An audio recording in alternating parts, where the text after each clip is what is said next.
Hey guys, this is Jeff here and welcome back to Runnergy, and today we're going to be talking about what is a barefoot shoe.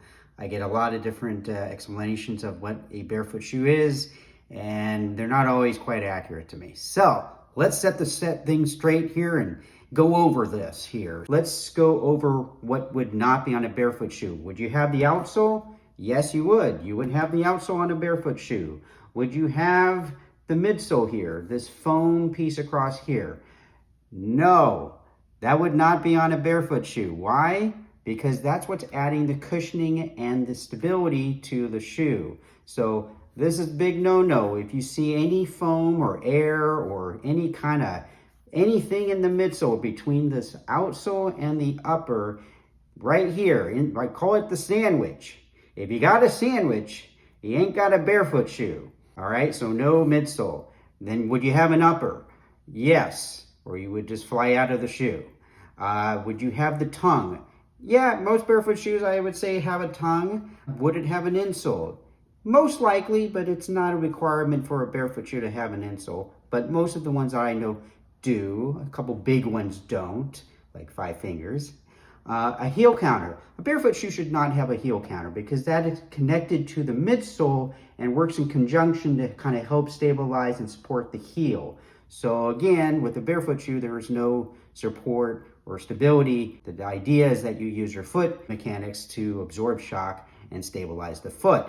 But one thing with a barefoot shoe that you most likely will see is a different shape toe box, okay? So let's move on to the next thing, which would be a more minimal shoe. So this is a more minimal shoe. This is not the most minimal shoe, but this is a more minimal shoe than, say, the glycerin. Would this be a barefoot shoe?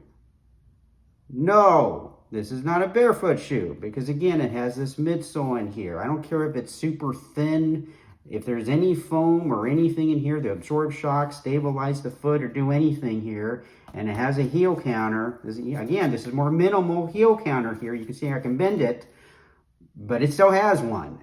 Not a barefoot shoe. Does it have an upper? Yes. Does it have the outsole on the bottom, this rubber? Yes. Is this a barefoot shoe? No. But it has this natural shaped toe box. It's got to be a barefoot shoe. No, this is not a barefoot shoe.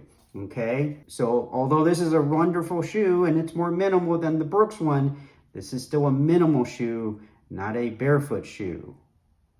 Just like a barefoot shoe is not exactly the same than running barefoot, totally different. Barefoot shoes are for people who want to get 98% of the benefits of being barefoot, but they want to protect their foot from stuff like glass and needles and who knows what else is on the ground, especially here in Los Angeles. Oh yeah. So again, more minimal shoe, but again, not a barefoot shoe. Now this one here, do we see anything between the upper and the bottom of the shoe? That would be a no. There's nothing here. This shoe, yes, foam. There's foam right here. This shoe, no foam.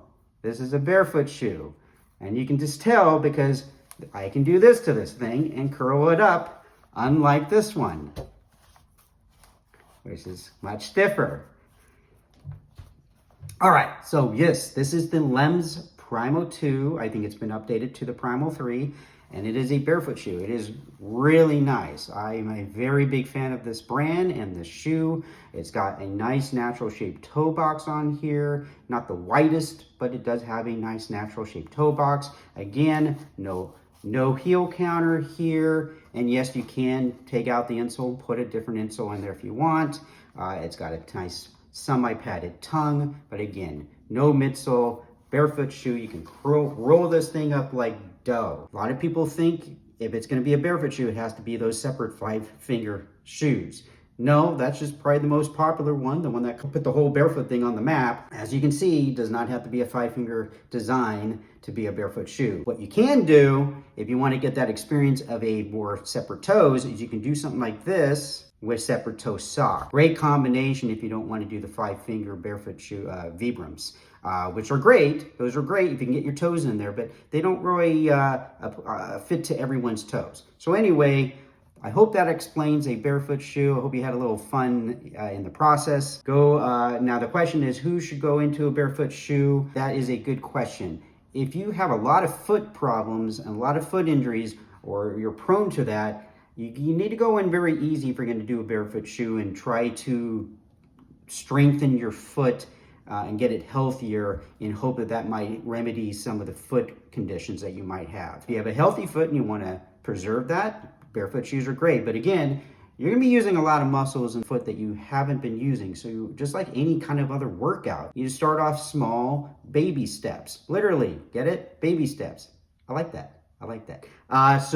But yeah, if you're really prone to foot injuries, you might want to work on doing some foot exercises and strengthening and stretches and stuff before going into the shoe. Those are more important than just going into a barefoot shoe. Just going into a barefoot shoe is not going to magically do all the tricks here. So do some foot exercises and stretches and so forth like that. I'm all for it, but you got to do it mindfully. All right. So anyway, I hope that helps. If you have any questions on the barefoot shoes, let me know down in the comment, and I'll see you on the next video. And as always, keep on moving, moving, moving, moving. I'm moving.